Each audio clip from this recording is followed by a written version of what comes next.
And what up everybody, it's Anime Junkie, and welcome to part 8 to What If Deku Was Iron Man, and now let's get to the intro. I'm not the one you wanna fuck with. Late nights messing up my sleep, so I'm flustered.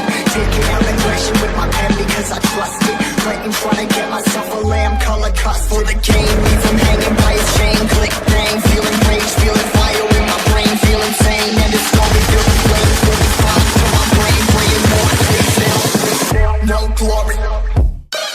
Okay guys, before we start, I'd like to tell you guys I'll be uploading 2 videos today, including this one. So What If Deku Was Iron Man part 8 and What If Deku Stayed Quirkless. So that is going to be the videos, because some people said, oh, what if Deku was quirkless, give us the next part, because I've been waiting for it. So I was like, okay, let's do it today. And if some of you are wondering why I'm not doing the Alchemist one again, I'm probably not doing it because I don't really understand alchemy that much, and some of you have said that in the comments below. And yeah, that is exactly one of the reasons why I'm not doing it, and it's actually getting a little too OP for me. It's actually getting it's getting a little too OP for me, and it's getting boring for me. So I might continue it after, but I might have to like rewatch Full Metal Alchemist again to get the excitement up for the what if again. But yeah, that's basically it. So let's actually get to the story now. So we're at the 2 weeks before. No, was it 2 weeks? Yeah, 2 weeks before the sports festival, and it's the training arc. So for the training arc, the only thing that I do picture Tony doing is just like studying up or creating new gadgets or more upgrading his weapons on his suit. I don't think he would actually create a new suit, because his ultimate creation is his nanotechnology suit. So I think he would actually improve the nanotechnology. I stumbled there. He might actually add like a stealth nanotechnology suit to the nanotechnology. So it's like there's 2 nanotechnology suits, one for night, one for daytime and standing out and stuff like that. So he'd probably go out with Momo a lot, but Momo would be studying or creating new weapons and practicing like that. So whenever she's not practicing, they would just have fun together or go on a date or something. But he would basically relax and just think of new ideas whenever Momo is busy or someone else is busy that he doesn't really need to basically interrupt. And when he's bored, he might even just do business work. So yeah. So let's move on to the sports festival. Let's skip orientation, everything. Everybody's like really excited to meet Tony Stark because he's like Tony Stark, Iron Man.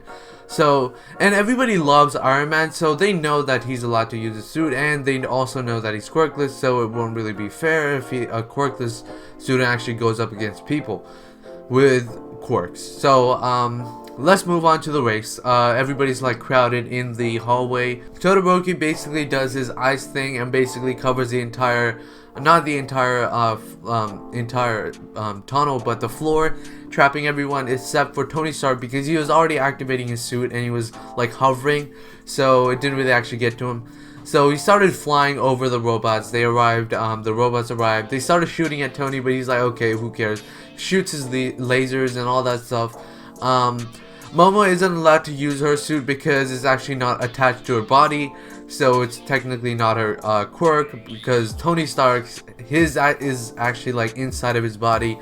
It actually keeps him alive, so it's technically, if you do basically look at it, it is type of a mutant quirk.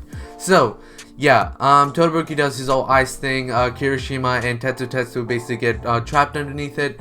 All the others, Class 1A and some of the Class 1B, and only like one of the the general study course students basically get through, which is Shinsho, or I don't remember if Shinsho was in the general studies. I don't know what he was in, but yeah. Oh, and even if Deku wasn't allowed to use his suit, he would still be allowed to use his suit if he participated as a support course student, because remember, he's in both classes, support course and he's also in the hero course, so it allows him to use his suit. But Deku doesn't really care. He's just zooming past, and he basically fuses his leg together with the nanotechnology suit, and it creates a huge one-legged rocket which boosts him to the finishing line, and he passes and comes first place. Then Tony Stark basically gets 10 million points. Yeah, 10 million points. And people actually do come up to Deku, so he's not the rider this time, because if he actually uses his suit, he's going to be too heavy for that, so it's not really that useful. But if you make him into a horse, that is useful, so he can actually boost people up, or maybe even entirely lift his entire team into the air and make them float. That could also happen. And basically, since he's part of the support corps, he's allowed to have gadgets on the battlefield and all that stuff. So he basically calls in his like unit. It's just like a floating unit, where it's basically like think of like 2 small rockets, and you just like put 2 of your feet on it and they basically lift you up. So it's basically like that. And let's say 6 rockets just come out, and basically the 3 people that are over there, which are the horses, the person that's riding is he doesn't really need it. I don't think it would be that important who's actually his teammates, because they're not gonna be in the fight anyway. So it's not really that important who's his teammate, so because they're gonna be floating and they're gonna be flying around. The only thing that would happen is basically Bakugo flying up with his explosions and trying to attack him would steal their points, but Deku would just blast him with his beam and take him down. So I think that would just keep on floating until the end. And let's just say, because I don't really want to add another team, because it will basically take out other people that were in the actual canon tournament. So I would actually say Steve was actually in Deku's team, so he's one of the members in his cavalry team, so he's in that team. And he couldn't really catch up to Deku because Deku is like going supersonic speed. He can't really do that, and he has to basically have obstacles in his way where Steve can just fly over them. Not Steve, Tony, by the way, sorry. Actually guys, I changed my mind. I'm not gonna record 2 videos today. I'm gonna record 1 video, because right now I probably won't really have the time to do it, and I don't really have the patience right now to do it. I'm really bored right now, and I really do want to watch some YouTube, anime, and read some manga.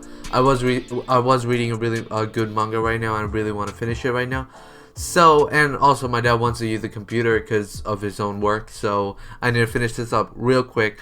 So I'll only be doing 1 video today, because that's the enough time that I need to record 1 video. So hope you guys can understand, and I'll probably record like 2 videos tomorrow. Probably not. Probably on the weekends. I think on the weekends is the only time I can go over the limit, like 3 videos, 4 videos, 5 videos. So yeah. Anyways, so let's continue. So the one-on-one matches, basically, instead of Tony actually versing Shinsho, it's actually Steve, because he's the successor of One For All, and this is the moment where he actually finds out that he can like see and have these visions of the previous owners of, or the holders of One For All. So this is where he finds that out. He does get into trouble. He's like, damn you, why are you insulting Ojiro and stuff. And he does get told by Ojiro, but he still doesn't like listen to Ojiro, because he's insulting him and stuff. So he basically says all this stuff, and basically he gets mad, he speaks, and then answers his question and gets brainwashed.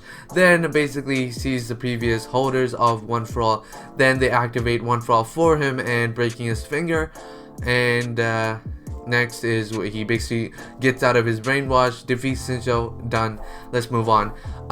Let's move on to Steve's, Steve's versus who else? Todoroki. Steve, last time, if I remember correctly, he can use like 20% because he's actually been trained by his father from a young age. So he actually has muscle on him, and he has fighting techniques. So I think he would be able to control 20% pretty easily, and he might be able to use that finger flick, because 20% was the moment where Deku realized that he can actually weaponize his air pressure attacks. That's when, this is, by the way, it's in the manga, but you'll find that out in season 4. So basically, hold for that. So, okay, next. So he does use a little air pressure to basically fight him. This time he doesn't actually break his fingers because he's used to it now, or not used to it, but 20%, 15% is basically the limit where you actually start using the air pressure in your fights. So he actually starts flicking things a lot. So he trains with that, and basically eventually tires out Todoroki, and he does want to be a good role model and a hero. So he does motivate him to use his fire side, but let's say he does motivate him, and Todoroki does use his fire side. I was gonna make him not use his fire side because Steve Rogers is a completely different person. He's experienced he's experienced like sadness and all of that stuff, loss and hatred and stuff like that. So I don't think he's like the same Deku who doesn't really give a crap, who what's their problem, what's their, if they're neglecting their quirk, it's bad. And so that's why. So Deku's a personality that just wants to help people no matter what, no matter if, even if they say no, they don't want help. But Steve Rogers is more of like a conscious person. He knows what they want. He knows if people don't want that, I'm not gonna basically approach them any further. But let's say he does get angry that he has really strong quirk and he's neglecting it, so he does actually push him a little more, and he does end up using his fire side, and they do have that fight, and Steve Rogers ends up losing. Or I'm just gonna call him Steve. Steve Rogers, like a mouthful.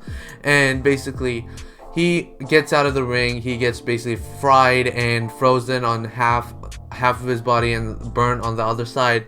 So yeah, he's defeated. Todoroki's like, okay, now I gotta think about some stuff. And after this match, he's versing Bakugo, and after Bakugo's match, he's basically versing Tony Stark. That's the final match. Oh, and the first fight that Tony actually has is with Ida, and he does end up winning against him because he does put like a clamp. He basically created a clamp for every single student. If he basically thought of some scenarios in like the 2 weeks that he was training, like, okay, if I ended up versing Ida, I would probably have to create this thing with my nanotechnology. If I'm versing Todoroki or Bakugo, I have to create this and that.